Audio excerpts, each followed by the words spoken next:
Consider the graph of the polar function r equal to f theta, where f theta is equal to -6 cosine theta in a polar coordinate system. Which of the following is the graph of r corresponding to theta belong to 0 and half pi?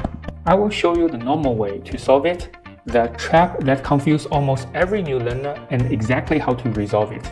First, the normal step-by-step method, mapping the input and output. We input an angle and we output a radius.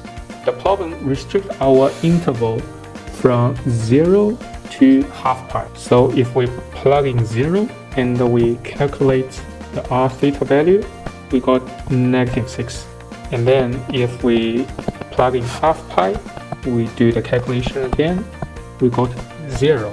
Then we know there are 2 points on the graph, 0 and -6. 0 and -6.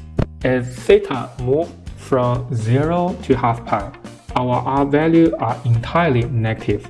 Because of this, we end up choosing this one, whose r value is entirely inside of the quadrant 3.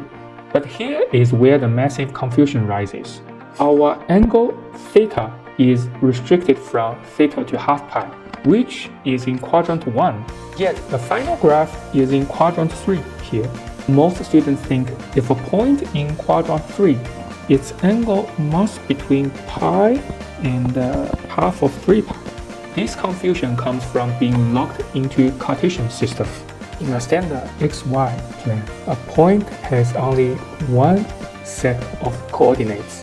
But in the polar system, one single point could have infinite coordinate pairs. Let us get some intuitive feeling. A dot sitting at the bottom of the y-axis could be 3 and half of 3 pi. Or it could be 3 and negative of half pi. If we start from half pi here and moving towards the negative direction, we could get the same point. The proper way to understand the polar graph is this: facing angle theta, then move r unit. Let's look at that in the quadrant 3.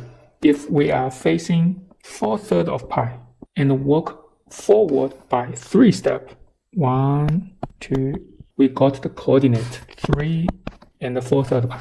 That totally makes sense.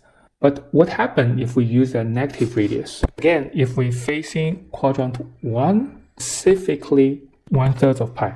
Now, instead of walking forward, we walk backwards by 3 units. 1, 2, 3. We step on the exact same dot. This point is -3 and 1/3 pi. Let me repeat myself. The proper way to understand the polar graph is facing the angle theta, then move r unit. This is exactly how our function r equal to -6 cosine theta is doing. Your eye is facing the first quadrant for the theta between 0 and half pi. But the negative radius forces you to walk backwards into the quadrant 3. Follow AP Zone for more math tips.